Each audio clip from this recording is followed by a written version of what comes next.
नमस्कार दोस्तों, स्वागत है आप सभी का हमारे YouTube चैनल में जिसका नाम है परीक्षा फैक्ट्री। तो आज जो मैं कवर करने वाला हूँ वो एक बहुत ही इम्पॉर्टेंट सेशन कह सकते हैं आप इसको, क्योंकि ये है संबंधित बिहार बजट से। और बिहार के आगामी जितने भी परीक्षाएं हैं उन सभी में ये जो सेशन हमारा है बहुत ही इंपॉर्टेंट है, क्योंकि इसको मैंने बहुत ही शॉर्ट में और सारी चीज़ों को कंबाइन करके इतना शॉर्ट में आपके लिए ये वीडियो हमने लाया है कि आपको बहुत ही फ़ायदा पहुँचेगा। वो कहते हैं ना, गागर में सागर भर के देना, उस टाइप का मैंने यहाँ पे काम किया है। ज़्यादा नहीं पढ़ना है, कम पढ़ना है और ज़्यादा क्वेश्चन गेन करना है, ज़्यादा आंसर ज़्यादा समझना है और ज़्यादा लिख के आना है। ठीक है, तो देखिए यहाँ पे कितना शॉर्ट में लिखा गया है और ये पूरा बिहार बजट इसमें कवर किया गया है। बिहार बजट आपने जानते ही होंगे कि कितना मोटा रहता है, कितना ज़्यादा मोटा रहता है पढ़ने में। ये एकदम शॉर्ट में पॉइंट वाइज पॉइंट है और जो भी परीक्षार्थी बिहार के परीक्षा दे रहे हैं उनके लिए काफ़ी इंपॉर्टेंट है। तो आप लोग इसको देखिए और इन्जॉय कीजिए, पढ़ाई के साथ साथ इन्जॉय कीजिए, आपको पढ़ाई बहुत ही आसान लगेगी। तो स्टार्ट करते हैं आज का हमारा सेशन। तो देखिए, बिहार बजट, ये बजट के बारे में थोड़ा हम लोग बेसिक जान लेते हैं। बजट होता क्या है? बजट का शाब्दिक अर्थ जो है ये मॉडर्न टाइम में डेवलप हुआ है। पहले बजट इसे कहा नहीं जाता था, पहले इसे वार्षिक विवरण पत्र के नाम से जाना जाता था। ये संविधान में वार्षिक विवरण पत्र का ही उल्लेख किया गया है। ये अनुच्छेद 112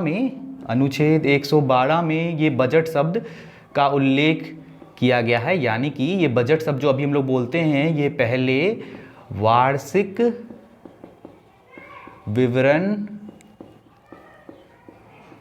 पत्र, ये वार्षिक विवरण पत्र के नाम से जाना जाता था। लेकिन धीरे धीरे जैसे टाइम डेवलप हुआ तो ये लोग इसे बजट कहने लगे।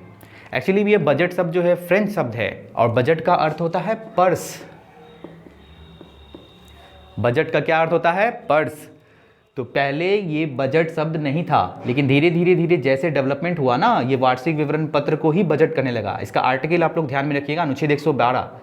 ठीक है, तो देखते हैं कि बजट जो पेश किया गया है ये बिहार में पेश किया गया है। बिहार का बजट पेश किया गया है। राष्ट्र स्तर पर भी बजट पेश किया जाता है और जो है देश के यानी कि राष्ट्रीय स्तर यानी कि राज्य के स्तर पर भी पेश किया जाता है। बिहार के मतलब कि देश के हर राज्य में भी बजट पेश होगा और राष्ट्र के स्तर पर भी बजट पेश होगा। तो राष्ट्र के स्तर पर हमारे जो है वित्त मंत्री उन्होंने पेश किया था और वो निर्मला सीतारमण ने ही पेश किया था हमारा बजट, क्योंकि वो भारत की वित्त मंत्री है। और राज्य में जो भी वित्त मंत्री राज्य के वित्त मंत्री रहेंगे वो बजट पेश करेंगे। तो बिहार के वित्त मंत्री हैं विजय कुमार चौधरी। तो विजय कुमार चौधरी ने ही बिहार का बजट पेश किया और ये कब पेश किया है? 28 फरवरी 2023 को। तो इसमें डेट मैंने इसलिए मेंशन किया है ना, क्योंकि बीपीएससी फैक्चुअल क्वेश्चन बहुत ज़्यादा पूछ रही है। बिहार के एग्जाम में आप देखिएगा कि वो फैक्चुअल क्वेश्चन पे बहुत ज़्यादा फोकस करती है, इसलिए मैंने यहाँ पे डेट भी लिखा। आप लोग डेट भी याद रखिएगा, 28 फरवरी। ठीक है, देखिए कुल बजट कितना था। तो बिहार का बजट पेश हुआ, उसमें कुल बजट 2,61,885.4 करोड़ रुपए था। कुल बजट टोटल जो बजट पेश हुआ उसमें इतना। ये देखिए थोड़ा नंबर्स है, लेकिन नंबर्स आपको ध्यान रखना है क्योंकि ये टोटल बजट की बात हुई है। तो मैंने यहाँ नंबर्स उनको लिखा है जो एग्जाम में क्वेश्चन बन सकते हैं। ज़्यादा लिखूंगा तो आप लोग भूल जाओगे, इसलिए मैंने कुछ लिखा है, उनको आपको ध्यान से पढ़ना ही पढ़ना है। 2-3 बार पढ़ोगे आराम से याद हो जाएगा। मैं ही यहाँ रिविजन करा के आपको याद करवा दूंगा। तो देखिए ये कंपेयर करके मैंने यहाँ लिख दिया है, पिछले बार की बजट से 24,195 करोड़ रुपए ज़्यादा है। यानी कि कंपेयर करके भी आपसे क्वेश्चन पूछ देता है कि पिछले बार के बजट से इस बार का बजट कितना ज़्यादा है। तो 24,195 करोड़ रुपए ज़्यादा है। अगर परसेंट पूछेगा तो 10.18% ज़्यादा है बजट पिछले बार से।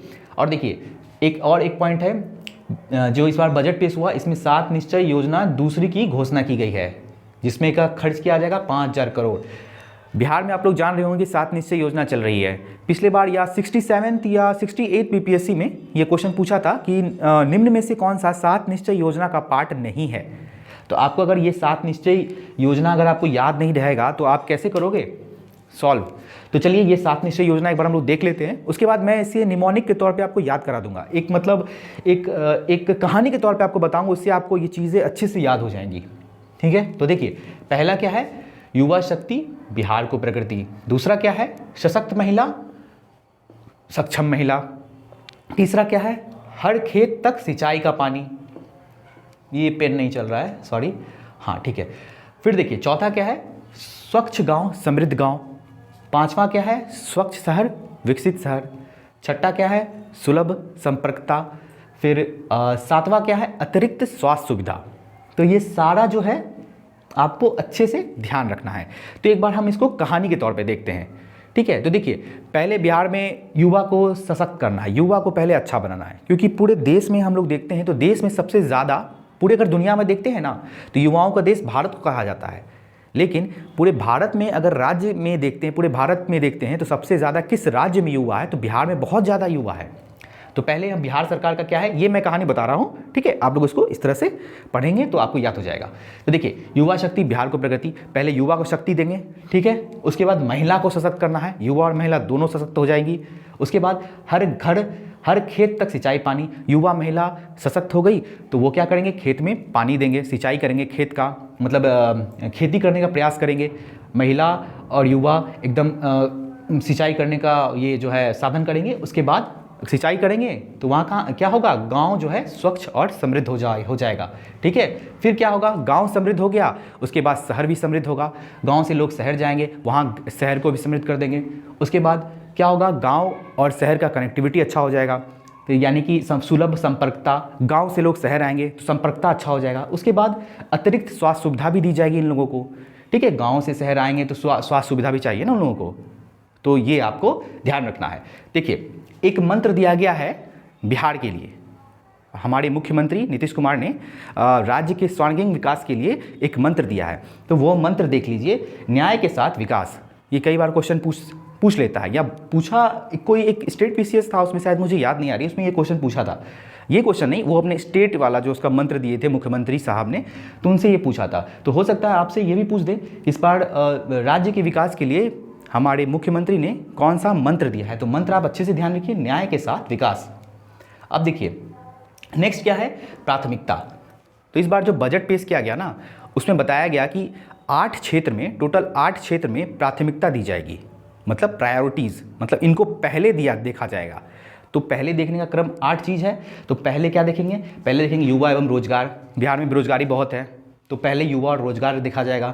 फिर अनवरत महिला, महिला को सशक्तिकरण, महिला को अच्छा बनाया जाएगा, सशक्तिकरण बनाया जाएगा। फिर अल्पसंख्यक कल्याण किया जाएगा। फिर पुलिस बल का सुदृढ़ीकरण एवं आधुनिकीकरण। फिर देखिए कृषि एवं ग्रामीण विकास। उसके बाद है हरित विकास। उसके बाद है आधारभूत संरचना एवं औद्योगिक विकास। उसके बाद है शहरी विकास, ठीक है। तो ये भी आपको ध्यान रखना है 8 चीज़। फिर देखिए रुपया कहाँ से आता है और कहाँ जाता है। ये जो बजट पेश हुआ इसमें सरकार ने बताया कि हमारे पास सबसे ज़्यादा रुपया कहाँ से आता है और सबसे कम रुपया कहाँ से आता है, कहाँ जाता है, कहाँ आता है। तो रुपया कहाँ से आता है और कहाँ जाता है, तो ध्यान रखिए। देखिए, तो इसमें देखिए बहुत सारे पॉइंट्स हैं, 5-6 पॉइंट्स है। इसमें भी आता सरकार के से सहायता का अनुदान 20.37%। फिर देखिए राज्य सरकार का कर राजस्व 18.96%। फिर चौथा है राज्य सरकार का कर भिन्न राजस्व 2.48%। फिर देखिए लास्ट है ऋणों की वसूली 0.16%। तो आपको यहाँ क्या याद रखना है, दो मतलब एक पहला वाला सबसे ज़्यादा पैसा कहाँ से आता है और सबसे कम पूछ देगा तो ये वाला ऋण की वसूली। ये पेन क्यों नहीं चल रहा यार, 1 मिनट। हाँ, तो ऋणों की वसूली 0.16%, ठीक है। सबसे ज़्यादा हो गया केंद्रीय करों में राज्यों का अंश और सबसे कम हो गया ऋण की वसूली 0.16%। ये याद रखना है, ज़्यादा और कम, ठीक है। बढ़ते हैं हमारे नेक्स्ट पॉइंट की ओर। तो देखिए नेक्स्ट पॉइंट क्या है, पैसा सबसे ज़्यादा कहाँ जाता है, बिहार का पैसा सबसे ज़्यादा, तो सामाजिक सेवाएं में जो है 38.14%। सामाजिक सेवाएं में सबसे ज़्यादा पैसा जा रहा है। तो ये मोस्ट इंपॉर्टेंट है, पैसा पूछ लेगा सबसे ज़्यादा पैसा कहाँ जा रहा है, सामाजिक सेवाएं में सबसे ज़्यादा पैसा कहाँ से आता है, तो केंद्रीय करों में राज्यों का अंश, ठीक है। फिर देखिए कहाँ जाता है, सामान्य सेवाएं में 28.38%। फिर आर्थिक सेवाएं में 24.1%। लोक ऋण में 9%। फिर ऋण और पेंशनिया में 0.47%। फिर देखिए लास्ट सबसे कम सहायता अनुदान में अंशदान 0.1%। तो सबसे कम यहाँ पे कहाँ जाता है, कहाँ आता है, सबसे कम तो सबसे ज़्यादा कहाँ जाता है और यहाँ कहाँ से आता है। तो ये दोनों, ये 4 पॉइंट इसमें आपको याद रखना है। तो देखिए नेक्स्ट पॉइंट की ओर बढ़ते हैं।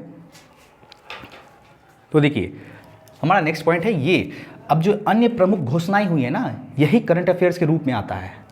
मतलब लोग पूछते हैं कि ये करंट अफेयर्स कहाँ से आते हैं सर, तो करंट अफेयर्स यहीं से बनते हैं सर, कह सकते हैं, क्योंकि ये जो है ऑफिशियल घोषणाएं हैं, और ऑफिशियल ही क्वेश्चन सेट करते हैं। तो यहाँ से मोस्ट इंपॉर्टेंट करंट अफेयर्स है, आपको अच्छे से ध्यान में रखना है। तो देखिए सर्वाधिक व्यय कितना किया गया है, मतलब सर्वाधिक व्यय जो इस बजट जो पेश हुआ है, मतलब 2,61,885.4 करोड़ रुपए जो बजट आया है, इसमें सबसे ज़्यादा खर्च किस क्षेत्र में किया जाएगा? तो क्षेत्र कौन सा है? शिक्षा के क्षेत्र में सबसे ज़्यादा खर्च किया जा रहा है इस बार बजट में, तो जो है 40,450.91 करोड़ रुपीज़। देखिए कितना खर्च किया जा रहा है। फिर भी बिहार का शिक्षा स्तर काफ़ी निम्न स्तर पर है। इधर ही कुछ रिपोर्ट आई थी, उसमें कहा गया था कि बिहार का सबसे ज़्यादा सबसे खराब स्तर है शिक्षा का। सरकारें इतना खर्च कर रही है लेकिन क्या कमियां हैं जो शिक्षा का स्तर बिहार का बढ़ नहीं रहा है। तो इन सब चीज़ों पे ध्यान देना है। खैर कोई बात नहीं, ये मेंस की बात है, अभी हम लोग सिर्फ प्रीलिम्स की बात कर रहे हैं और बजट में देख रहे हैं क्या है, आगे की बातें आगे होंगी। ठीक है, चलिए देखिए हम लोग को जैसे पता है ये काफ़ी हॉट टॉपिक है। ये देखिए जातिगत जनगणना बहुत ही हॉट टॉपिक है। ये मई 2023 तक पूरी कर ली जाएगी। तो यहाँ आपको मंथ भी याद रखना है और ईयर भी, हो सकता है मंथ में भी पूछ दे, ईयर भी पूछ दे, 23, 24, 25। तो आपको जातिगत जनगणना कब तक पूरा करने का निश्चय किया गया है, कब तक पूरा करने का तय किया गया है? तो मई 2023 तक ये जाति के आधार पर जो जनगणना की गई है वो पूरा हो जाएगा, ये सरकार ने कहा है। फिर देखिए कुल व्यय में स्कीम व्यय का भाग 38.2%। देखिए ये जो स्कीम व्यय है, उसके पूंजीगत व्यय है, ये अभी मैं नहीं समझाऊंगा। इसका कारण है क्योंकि वीडियो बहुत लंबा हो जाएगा। एक इकोनॉमिक्स का जब मैं कोर्स लाऊंगा ना, तो उसमें बजट को जब मैं क्लियर करूंगा तो उसमें मैं सारा डिटेल से अच्छे से समझा दूंगा। ठीक है, अभी बस आप इसको देख लो, जो बच्चे इकोनॉमिक्स पढ़े होंगे उनको ये अच्छे समझ में आएगा। ठीक है, चलिए फिर देखिए 2023-24 में कुल पूंजीगत व्यय कितना था? 54,034.40 करोड़, जो कुल व्यय का 20.63% है। ठीक है, फिर देखिए नेक्स्ट पॉइंट, 23,558.69 करोड़ की राशि ऋण की वापसी के लिए प्रस्तावित है, जिसमें 2,71,004 करोड़ केंद्र सरकार का ऋण है एवं 21,487.65 करोड़ आंतरिक ऋण से संबंधित है। देखते हैं नेक्स्ट पॉइंट है तलाकशुदा और अल्पसंख्यक महिलाओं को कितनी राशि दी जाएगी? पहले दी जाती थी 10,000, लेकिन अब कितनी जाएगी? 25,000। तो सरकार ने इसे बढ़ा दिया है। फिर देखिए ये हम लोगों के लिए यूपीएससी और बीपीएससी के लिए 1,50,000 रुपया, मतलब प्रारंभिक परीक्षा पास करने के बाद 1,50,000 रुपया दिया जाएगा। यानी कि 1 लाख रुपये यूपीएससी प्रिपरेशन के लिए, मेंस के लिए, और 50,000 बीपीएससी प्रिपरेशन के लिए दिया जाएगा। जो शेड्यूल कास्ट है, एससी है और ईबीसी की महिलाएं हैं उनको दिया जाएगा, और ईबीसी के मेल को भी दिया जाएगा। ठीक है, अब देखिए खादी मॉल कहाँ खोला जा रहा है? पूर्णिया और मुजफ्फरपुर में। ये खादी मॉल, ये देखिए दो इसमें है, पूर्णिया और मुजफ्फरपुर, ध्यान देना है इसको। पूछेगा हाल ही में एक योजना के अनुसार, मतलब हाल ही में घोषणा के अनुसार खादी मॉल कहाँ खोला जाएगा? तो खादी मॉल 2 जगह खोला जा रहा है, पूर्णिया और मुजफ्फरपुर। एक से अधिक वाला ऑप्शन है, सो आप लोग कंफ्यूज हो सकते हैं, इसलिए मैंने इसे बताया है कि अब आराम से इसको अच्छे से ध्यान रखना है, पूर्णिया और मुजफ्फरपुर। फिर देखिए सौर ऊर्जा प्लांट, तो सौर ऊर्जा प्लांट कहाँ लगाया जाएगा? ये है कजरा पिपरैती में, ये सौर ऊर्जा प्लांट लगाया जाएगा। ये भी बजट में कहा गया। जो बजट में कहा गया है ना, इसको आप इग्नोर नहीं कर सकते। This is most important for all examination. ठीक है, फिर देखिए अंतर्राष्ट्रीय क्रिकेट स्टेडियम और स्पोर्ट एकेडमी राजगीर के खेल परिसर में खेल विश्वविद्यालय की स्थापना। अगर पूछ देगा खेल विश्वविद्यालय की स्थापना बिहार में कहाँ की जाएगी, किस राज्य में, तो राजगीर में की जाएगी। क्रिकेट स्टेडियम और स्पोर्ट एकेडमी के राजगीर में भी की जाएगी, तो ये ध्यान रखना है, राजगीर बहुत इंपॉर्टेंट है। ये जितना बता रहा हूँ ना, सब करंट अफेयर्स में बन के ही आएगा। अब वो जो मंथली करवाते हैं उसमें ज़रूरी नहीं पूछते, लेकिन इससे बहुत इंपॉर्टेंट है, इससे क्वेश्चन पूछेगा ही पूछेगा। बिहार का करंट ज़्यादा नहीं रहता है, कम ही रहता है, इसलिए इसको अच्छे से ध्यान रखना है आपको। ठीक है, फिर देखिए स्ट्रॉम वाटर ड्रेनेज सिस्टम कहाँ खोला जाएगा? तो ये कितना, ये 7 जगह खोला जाएगा स्ट्रॉम वाटर ड्रेनेज सिस्टम। ठीक है, ड्रेनेज सिस्टम, तो ये 7 जगह आपको याद रखना है। पहले पूछ देगा हाल ही में घोषणा के अनुसार स्ट्रॉम वाटर ड्रेनेज सिस्टम कितने जगह खोले जाएंगे, तो आपको ये भी याद रखना है कि 7 जगह। जैसे मैंने यहाँ बताया था 8 प्राथमिकता है, यहाँ पे 7, इसको ध्यान रखना है। ठीक है, अब देखिए 7 जगह का नाम देख लेते हैं, पटना, सहरसा, मधुबनी, सुपौल, छपरा, कटिहार और दरभंगा। ठीक है, फिर देखिए सभी शहर को स्मार्ट शहर भवन बनाने की घोषणा की गई है, ये भी घोषणा है, तो ये भी ध्यान रखिएगा।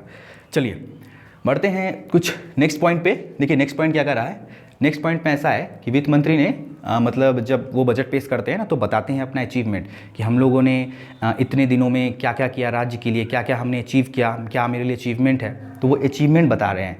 तो ये पॉजिटिव चीज़ है, आपको ध्यान रखना है, क्योंकि इसी को एग्जामिनेशन में आपको यूज़ करना है। आपको भले नेगेटिव पता हो लेकिन नेगेटिव चीज़ें का यूज़ नहीं करना है। और पॉजिटिव है तो इससे क्वेश्चन बनने के चांसेस बहुत ही ज़्यादा है, क्योंकि जो क्वेश्चन सेट करेंगे ना वो बिहार बीपीएससी के ऑफिशियल ही वहाँ बैठ के सेट करेंगे, तो वो कभी नेगेटिव नहीं दिखाएंगे सरकार के बारे में। तो आपको अच्छे से ध्यान रखना है इन सब चीज़ों के बारे में। ओके, चलिए फिर देखिए 10 वर्षों में बिहार की अर्थव्यवस्था कितनी हो गई है? 3 गुनी हो गई है। ये जो है हमारे वित्त मंत्री ने कहा कि 10 वर्ष में यानी कि 1 दशक में जो है बिहार की अर्थव्यवस्था 3 गुना ज़्यादा बढ़ गई है। फिर देखिए अर्थव्यवस्था की आकार की सूची में 14 यानी कि 14वां स्थान, अर्थव्यवस्था आकार की सूची में 14वां स्थान हो गया है। पहले 16 था लेकिन अब 2 स्थान ऊपर आ गया है, तो ये 14 स्थान पर आ गया है हमारा अर्थव्यवस्था। ठीक है, फिर बिहार की आर्थिक वृद्धि दर 10.98%, 10.98% बिहार की आर्थिक वृद्धि दर है। ये बहुत इंपॉर्टेंट है, देखिएगा, जो कि देश से 2.28% ज़्यादा है। तो ये देश से भी ज़्यादा है बिहार का आर्थिक वृद्धि दर। तो ये तो बहुत ज़्यादा ही पॉजिटिव चीज़ हो गया ना, कि जितना इंडिया डेवलप कर रहा है, इंडिया तो बहुत अच्छा इंडिया का ग्रोथ रेट है, उससे भी ज़्यादा डेवलपमेंट हमारा बिहार का है। ठीक है, देखिए सार्वजनिक ऋण कितना है? जीएसडीपी का 37.12% है सार्वजनिक ऋण। ठीक है, कितना है सार्वजनिक ऋण? 2,57,510.22 करोड़ रुपए। ये भी इंपॉर्टेंट है, देख लीजिएगा। ये सार्वजनिक ऋण क्या होता है, नहीं होता है, मैंने बताया कि इकोनॉमिक्स का जब कोर्स आएगा ना तो उसमें मैं अच्छे से क्लियर कर दूंगा। ठीक है, अभी आप इसको रट लीजिए। और कुछ मैं यहाँ लिस्ट दिखाऊंगा, उसको भी एक बार थॉरली देख लेना। ये वीडियो में दिखेगा आपको यहाँ पे, वो एक बार देख लेना। ठीक है, चलिए फिर देखिए शिशु मृत्यु दर। ठीक है, चाइल्ड डेथ रेशियो 27 हो गया है। पहले कितना था? पहले 43 था, अब कितना हो गया? 27। ठीक है, अब देखिए प्राथमिक स्तर पर कक्षा में एडमिशन कितने छात्रों का हुआ है? 2.14 करोड़ छात्रों का, छात्र एवं छात्राओं का एडमिशन हुआ है 2.14 करोड़। प्राथमिक स्तर की कक्षाओं मतलब 1 to 8 के क्लास में जो एडमिशन हुई है ना वो 2.14 करोड़ है। ठीक है, जिसमें कि छात्रों की संख्या 1.98 करोड़ है और छात्राओं की संख्या 1.5 करोड़ है। लड़के और लड़की की संख्या इतना इतना है। ठीक है, ये भी आपको ध्यान रखना है। ठीक है, इस सामाजिक ऋण में वंचित समुदाय का कल्याण 11 गुना बढ़ गया है, ये भी आपको ध्यान रखना है। ठीक है, तो ऑल टू ऑल ये सब हमारा लगभग हो गया है। तो एक बार रिवीजन कर लेते हैं। देखिए वित्त मंत्री ने विजय कुमार चौधरी ने 28 फरवरी को पेश किया। कुल बजट 2,61,885 करोड़। 7 निश्चय योजना दूसरी घोषणा की गई।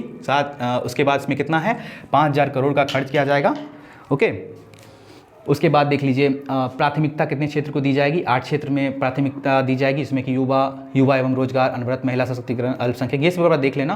फिर रुपया कहाँ से आता है? सबसे ज़्यादा और सबसे कम को हमको ध्यान में रखना है। सबसे ज़्यादा केंद्रीय करों में राज्यों का अंश इतना है, फिर ऋण की वसूली इतना % है। फिर सबसे ज़्यादा कहाँ जा रहा है? सामाजिक सेवाएं में जा रहा है। सबसे कम सहायता अनुदान में अंशदान। ठीक है, उसके बाद यहाँ पे करंट अफेयर्स जो मैंने बताया, करंट अफेयर्स इट मीन कर सकते हैं बजट में जो करंट अफेयर्स है। फिर सर्वाधिक व्यय किस क्षेत्र में किया जा रहा है? शिक्षा में। जातिगत जनगणना मई 2023 तक पूरी कर ली जाएगी। उसके बाद देखिए तलाकशुदा महिलाओं को 25,000 दिया जाएगा। बीपीएससी यूपीएससी के 1,50,000। खादी मॉल पूर्णिया मुजफ्फरपुर। फिर जाके सौर ऊर्जा प्लांट कजरा पिपरैती में। अंतर्राष्ट्रीय क्रिकेट स्टेडियम राजगीर में। स्ट्रॉन्ग वाटर ड्रेनेज सिस्टम 7 जगहों पर। फिर देखिए 10 वर्षों में बिहार की अर्थव्यवस्था तिगुनी हो गई है। अर्थव्यवस्था के आकार की सूची में 14वां स्थान है। ठीक है, बिहार की आर्थिक वृद्धि दर 10.98% है। उसके बाद सार्वजनिक ऋण इतना है। शिशु मृत्यु दर 27 हो गई है। उसके बाद जो भी प्राइमरी लेवल पे जो एडमिशन्स है वो हो गया है 2.14 करोड़। ठीक है, और सामाजिक ऋण में वंचित समुदाय का कल्याण 11 गुना बढ़ गया है। तो दोस्तों इसी के साथ आज का हमारा ये सेशन ख़त्म होता है और उम्मीद करते हैं आपको ये सेशन पसंद आया होगा। अगर पसंद आया तो प्लीज़ लाइक करें, सब्सक्राइब करें और अपने दोस्तों के साथ शेयर करें। थैंक यू सो मच, नमस्कार।